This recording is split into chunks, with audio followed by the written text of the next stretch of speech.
Therapeutic gardens, cultivating health and harmony.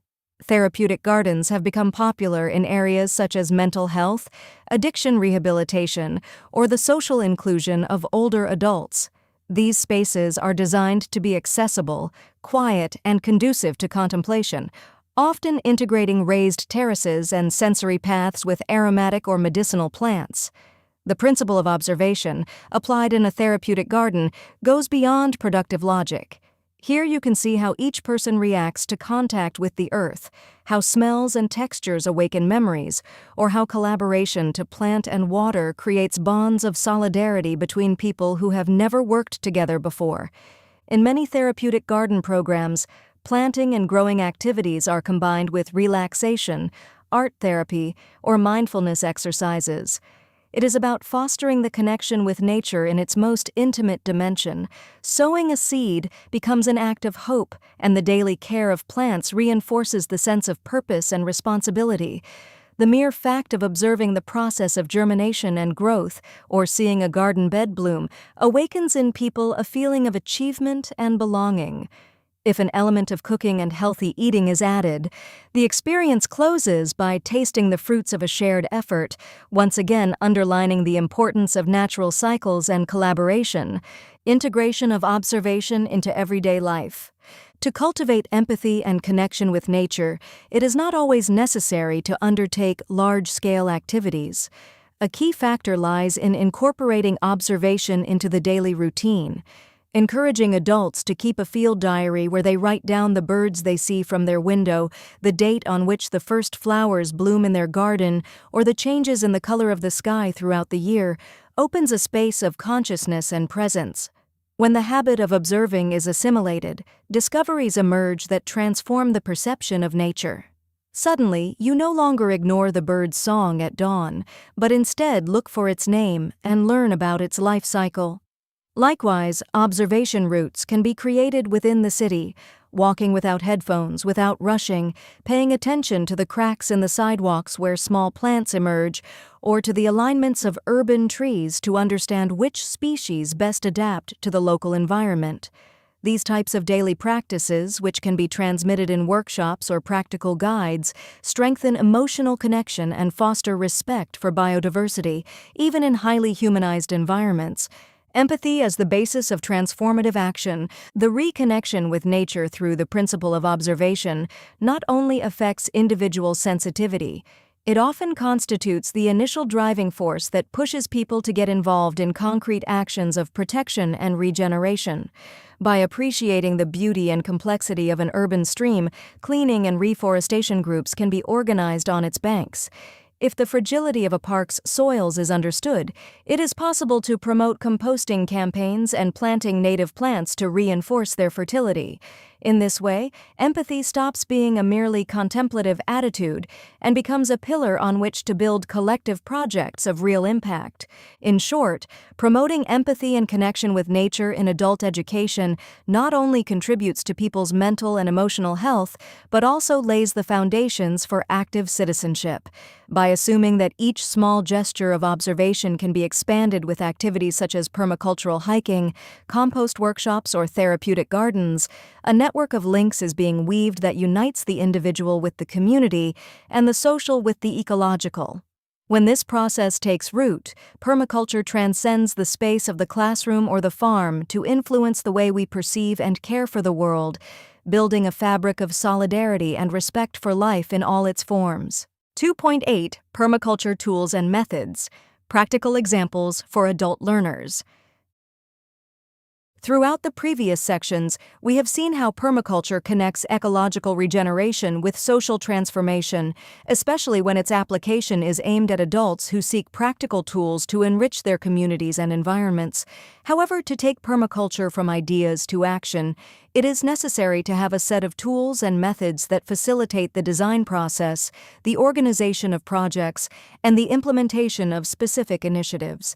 In this sense, this section aims to offer an overview of the most used design tools in permaculture, explaining its usefulness and scope, Introduce specific methods that can serve as a guide for water management, soil regeneration, community organization, food production, and the construction of solidarity networks.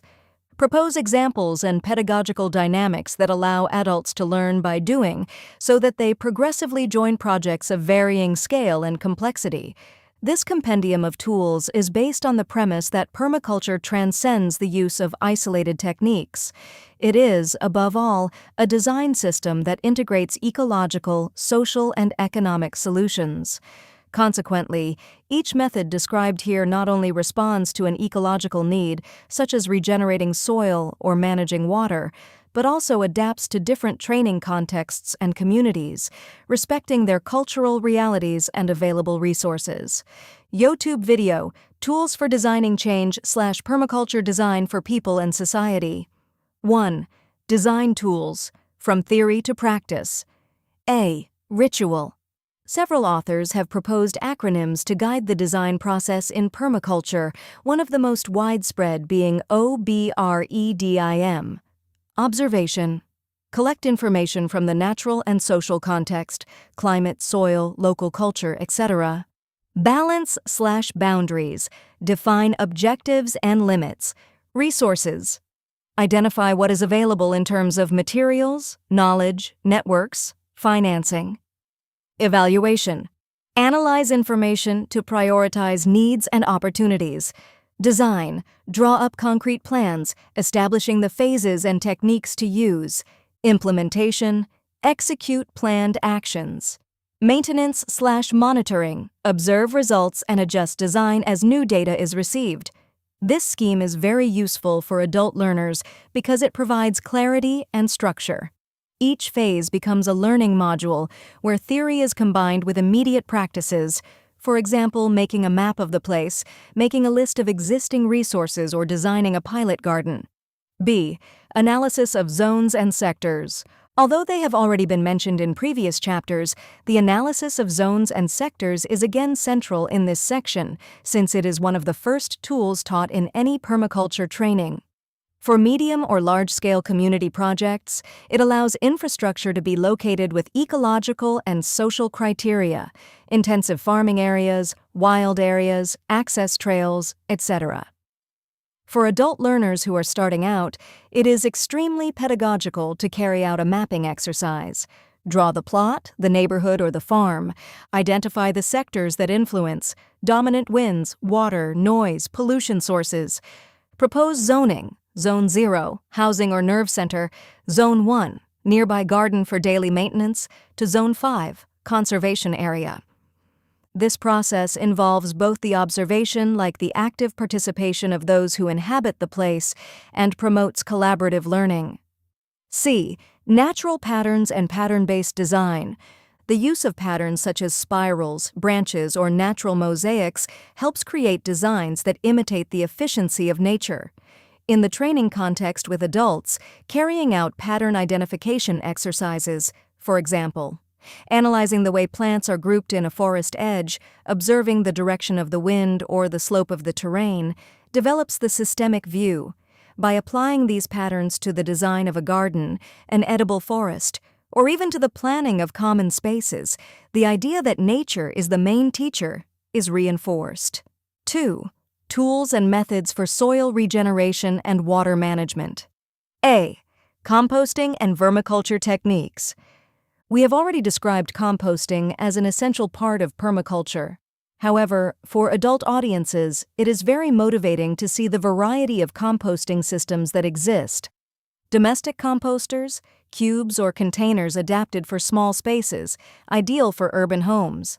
Vermiculture, the use of worms, Eisenia fetida, facilitates the degradation of organic waste in small spaces, producing high-quality humus. Community compost piles, initiatives in neighborhoods or educational centers that integrate the kitchen and pruning remains of several families, promoting collaboration and a sense of shared responsibility. These methods can be taught through practical workshops where each participant sets up their own compost bin or learns how to care for a worm farm. In addition, Field visits can be organized to already consolidated projects to verify the results in situ and create networks of inspiration. B. Hugelkultur and deep terraces. These techniques allow cultivation in soils with low initial fertility or even in degraded land. The hugelkultur consists of creating terraces by stacking decaying trunks and branches, covering them with organic matter and fertile soil. Deep beds, for their part, optimize the use of space and improve aeration, being useful for small urban gardens. In both cases, it is educational for adults to know how pruning waste is used and the need for irrigation is reduced. C. Keyline design and swales. In rural contexts or larger agricultural projects, adult students can be introduced to the keyline design, a system devised by P.A. Yeomans, which focuses on optimizing water retention and promoting fertile soil in areas with irregular topography. The core principle of keyline design is to understand the natural flow of water across the land and to work with the landscape's contours to harness and direct this water more efficiently. One of the key features of this system is the use of swales, level ditches that are dug along the contour lines of the land. These swales capture and slow down rainwater, preventing surface runoff and allowing the water to infiltrate deeper into the soil, recharging the ground and enhancing its fertility. This helps to mitigate soil erosion, which is often a problem in sloped or arid regions, and promotes the growth of vegetation.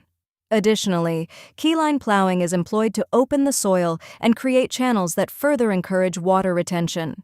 Although these methods require a certain level of technical knowledge and expertise, many farmers, cooperatives, and community groups have come together to learn them collectively. Through collaboration, they adapt these techniques to their unique terrains, gaining both the confidence and the tools to regenerate their land.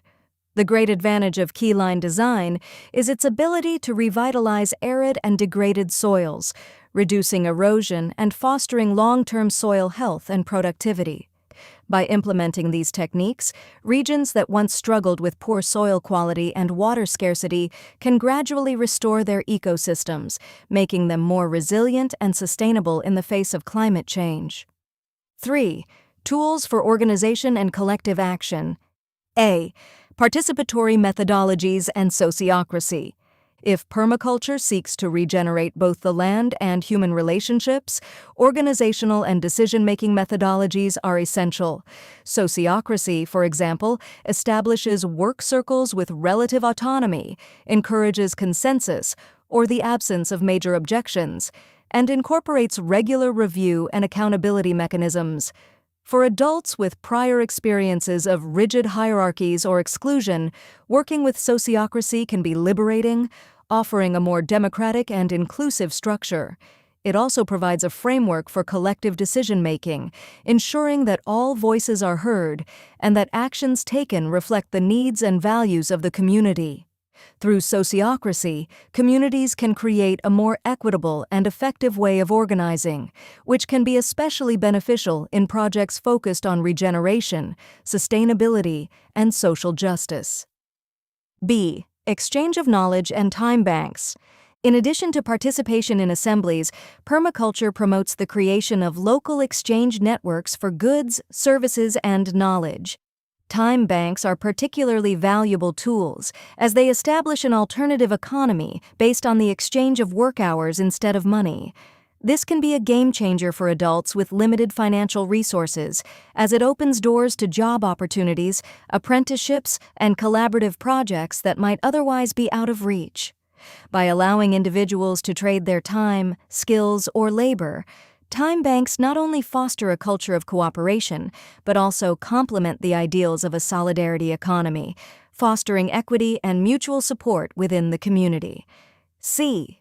Digital platforms for goods and service exchange. In the digital age, there are also online platforms and mobile applications that facilitate the exchange of goods, services, and resources within a local community.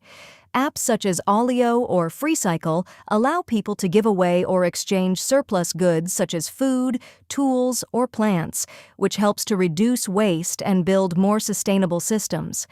These platforms empower individuals to connect over shared interests or needs, strengthening the community and fostering a culture of generosity and resourcefulness.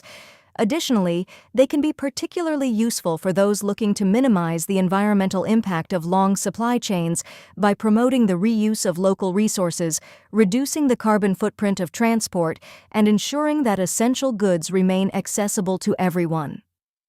4. Practical examples and pedagogical dynamics for adult learners. Effective learning experiences for adults are rooted in practical applications and interactive pedagogical approaches. Unlike traditional education, adult learning benefits from real-world relevance, experiential methods, and opportunities for active engagement. By incorporating hands-on examples, problem-solving activities, and reflective exercises, learning becomes more meaningful and applicable to everyday life. The following examples illustrate various strategies that enhance comprehension, retention, and personal growth in adult learners. Project-based learning. Propose the construction of a community garden or the improvement of a green space as the final task of a permaculture course for adults. In this dynamic, each session focuses on a different phase: soil diagnosis, species choice, irrigation design, composting, etc., so that the group experiences the complete cycle of design and implementation. Transition laboratories. Organize transitional laboratories where, in weekly or bi-weekly meetings, the different permaculture tools are explored. You can carry out, for example, observation routes of the environment, short theoretical sessions followed by practical workshops, construction of swales in a garden, evaluation of the energy efficiency of a community building, etc. At the end of each cycle, the findings are discussed and documented to share with other groups. Mentoring systems. Combine people with more experience in permaculture, for example, veteran farmers or experienced facilitators, with adults who are just starting out. This support strengthens trust and allows for a deeper transfer of knowledge. It can work in the learning pairs modality or with a mentor for a small group. Rural-urban exchanges. Facilitate contact between urban gardens and rural farms so that each group visits the other context and learns in situ. In the case of the urban population, the breadth of possibilities is experienced on larger lands, including livestock management, large crops, or large-scale rainwater harvesting systems. For the rural population, visiting urban gardens shows how to resolve space limitations and how to use participatory methods to mobilize neighborhoods in a densely populated environment. Evaluation and self-assessment methods. To encourage feedback and self-regulation, another design principle, it is essential to encourage participants to evaluate the process. What tools worked best in their context? What difficulties arose and how did they face them? What would they like to deepen or change? This evaluation can be reflected in an individual or collective field notebook, in which progress, learning, and challenges are recorded, serving as a log for future projects. The set of tools and methods presented in this section demonstrates that permaculture goes beyond the merely agricultural dimension. It is a comprehensive system with resources to design spaces, organize communities, and form learning networks. From the Obradim until the time banks, each tool finds its reason for being in the combination of ethical values, caring for the earth, caring for people, sharing equally, and design principles, observation, integration, efficiency, adaptation. For an adult audience who often comes to permaculture with very specific life experiences and expectations, this variety of approaches is ideal as it facilitates the immediate application of the knowledge acquired. In summary, the success of these tools in the adult context relies on their thoughtful adaptation to the local environment and the genuine involvement of all participants throughout each phase of the process. When participatory methodologies are paired with clear, actionable ecological regeneration techniques and effective social organization strategies, permaculture has the potential to thrive in practice. Chapter 3: On the Path of Transitioning. By this point in the book, we have explored the holistic nature of permaculture, understanding how its design principles, ethical foundations, and inclusive approach can be adapted to diverse communities. We have talked about concrete strategies that enable intergenerational collaboration, the importance of reconnecting people with the land, and ways to include groups that have traditionally been left out of social and environmental benefits. At the same time, we have confirmed the need to rethink supply chains and promote a perspective of social justice that puts the values of caring for the earth and people at the center.